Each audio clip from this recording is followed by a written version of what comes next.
Hello বন্ধুরা, কেমন আছো তোমরা? আশা করি খুব ভালো আছো। সকালবেলা কেক আর কাজু বিস্কুট নিয়ে ব্রেকফাস্টটা সেরে নিয়ে সকাল সকাল বিছানাটা সুন্দরভাবে গুছিয়ে নিয়ে ঘরটা পরিষ্কার করে নিয়েছি। এরপরে সোজা চলে যাব ঘরটা ঝাড় দিতে। ঘরটা ঝাড় দিয়ে নেওয়ার পরে ফ্রেশ হয়ে নেব এবং তারপরে সোজা চলে যাব রান্নাঘরে। আজকে কি রান্না হবে চলো একটু দেখিয়ে দিই।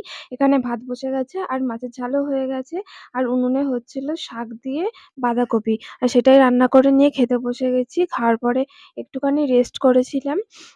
রেস্ট করে আর এই মাছের ঝোলটা না খুব সুন্দর খেতে হয়েছিল। তোমাদের বলতে ভুলেই গেছি। আর রেস্ট করার পরে আমি চলে গেছিলাম বিকেলবেলা একটু হাঁটতে। যে আমরা সবাই হাঁটতে গেছিলাম আর এখানে হয়েছে কুকুরের বাচ্চা। কি কিউট না মনে হচ্ছিল নিয়ে যায়। আমাদের পিছন পিছনই আসছিল। বাড়ি এসে কিছু জামাকাপড় ছিল সেগুলোই ভাঁজ করে নিলাম। তারপরে আমি আবার চলে যাব রান্নাঘরে রাতের খাবার বানাতে। আর আজকে রাতে বানিয়েছিলাম আলু ভাজা আর রুটি আর বর এনেছিল গজা সেটা দিয়ে খাওয়া শেষ হলো।